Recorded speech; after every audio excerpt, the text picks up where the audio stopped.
बोलो गीता माता की जय, वैकुंठनाथ की जय, श्री लक्ष्मी नारायण भगवान की जय, गणपति गणेश जी महाराज आपकी सदा ही जय हो। अब चौथे अध्याय का महात्म्य।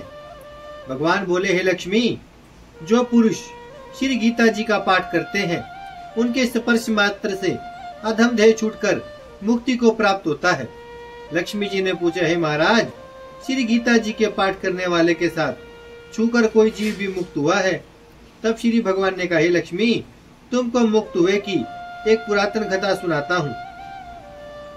भागीरथी गंगा जी के तट पर श्री काशी जी नगर है।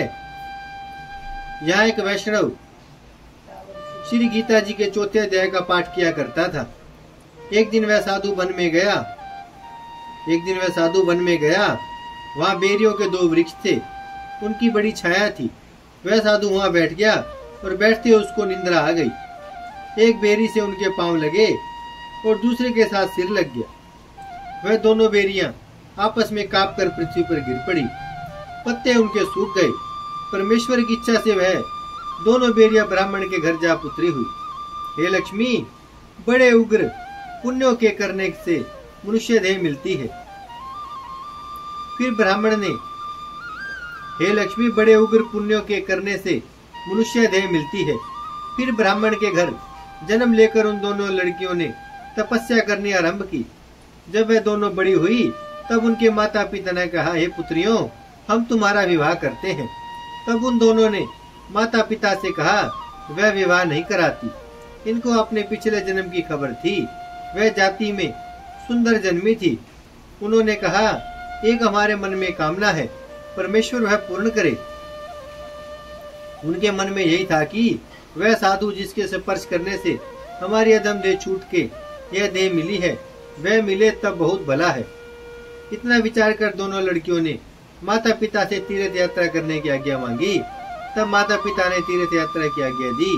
तब उनकी दोनों कन्याओं ने माता पिता की चरण वंदना करके गमन किया। तीर्थ यात्रा करती बनारस पहुंची।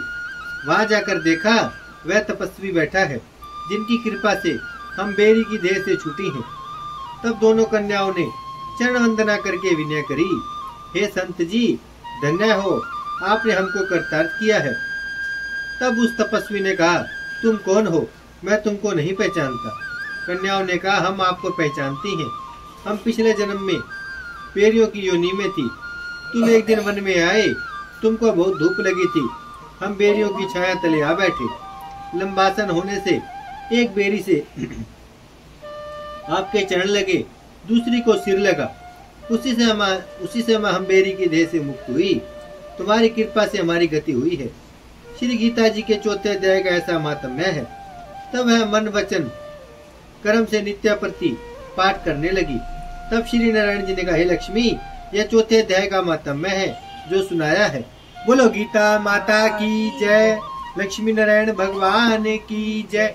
भजमन नारायण नारायण नारायण, श्रीमन नारायण नारायण नारायण, लक्ष्मी नारायण नारायण नारायण, सत्य नारायण नारायण नारायण। भजमन नारायण श्रीमन नारायण, लक्ष्मी नारायण सत्य नारायण, भजमन नारायण नारायण नारायण। गीता माता की जय, जुगल सरकार की जय, लक्ष्मी नारायण भगवान की जय, गौ माता की जय,